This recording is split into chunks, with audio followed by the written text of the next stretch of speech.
بسم الله الرحمن الرحيم سبح لله ما في السماوات وما في الأرض وهو العزيز الحكيم هو الذي أخرج الذين كفروا من أهل الكتاب من ديارهم لأول الحشر ما ظننتم أن يخرجوا وظنوا أنهم مانعتهم حصونهم من الله فأتاهم الله من حيث لم يحتسبوا وقذف في قلوبهم الرعب يخربون بيوتهم بأيديهم وأيدي المؤمنين فاعتبروا يا أولي الأبصار ولولا أن كتب الله عليهم الجلاء لعذبهم في الدنيا ولهم في الآخرة عذاب النار ذلك بأنهم شاقوا الله ورسوله ومن يشاق الله فإن الله شديد العقاب ما قطعتم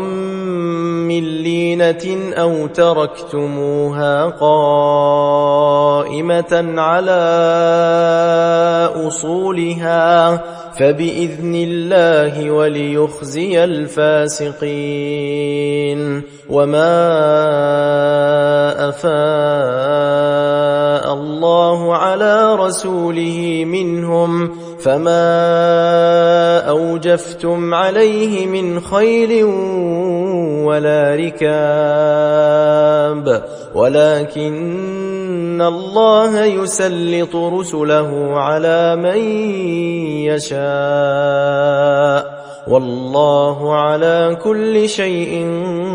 قدير ما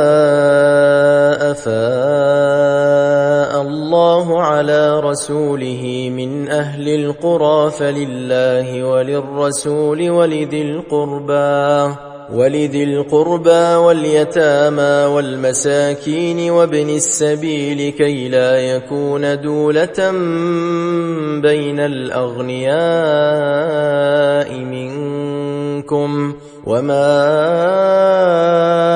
آتاكم الرسول فخذوه وما نهاكم عنه فانتهوا واتقوا الله إن الله شديد العقاب للفقراء المهاجرين الذين أخرجوا من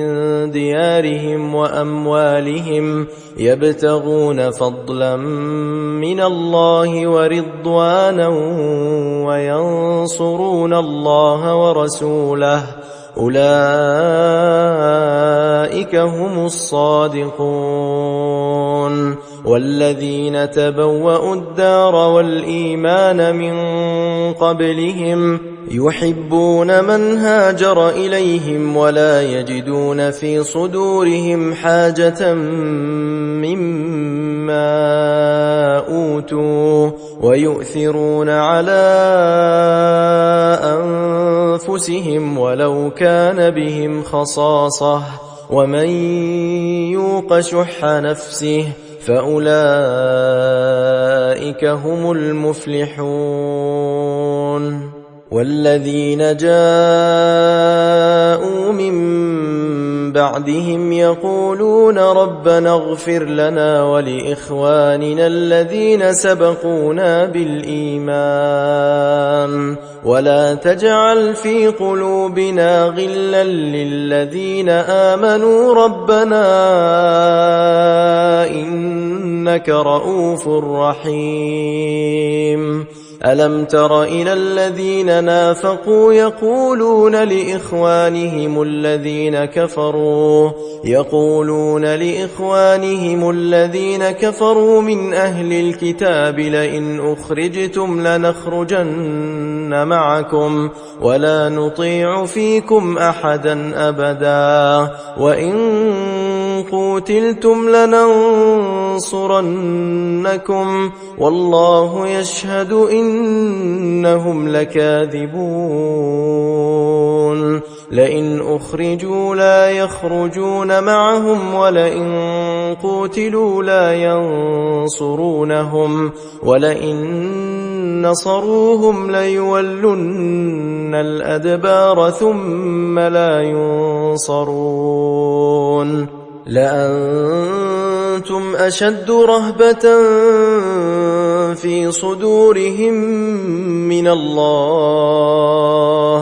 ذلك بأنهم قوم لا يفقهون لا يقاتلونكم جميعا إلا في قرى محصنة أو من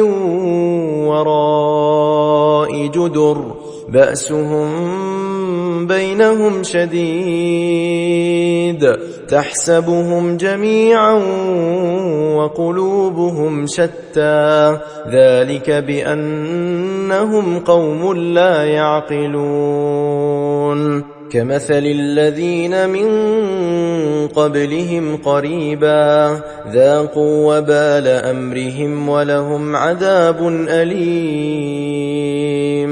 كمثل الشيطان إذ قال للإنسان اكفر فلما كفر قال إني بريء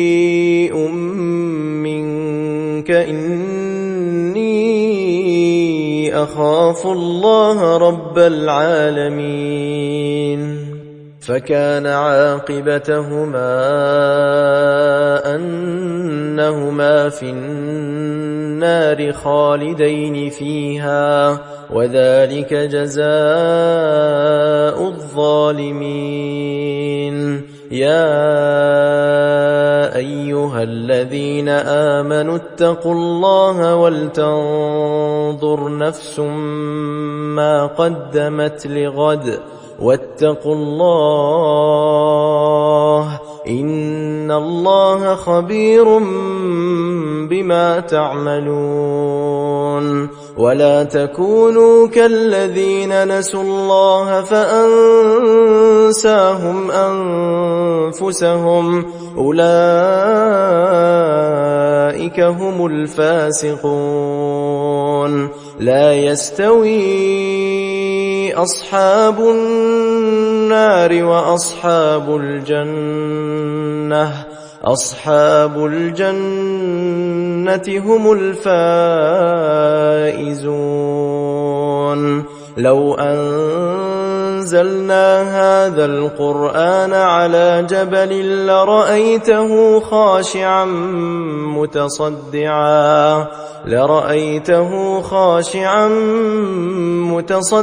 من خشية الله وتلك الأمثال نضربها للناس لعلهم يتفكرون هو الله الذي لا إله إلا هو عالم الغيب والشهادة هو الرحمن الرحيم هو الله الذي لا إله إلا هو الملك القدوس السلام المؤمن المهيمن العزيز الجبار المتكبر سبحان الله عما يشركون هو الله الخالق البارئ المصور له الأسماء الحسنى يسبح له ما في السماوات والأرض وهو العزيز الحكيم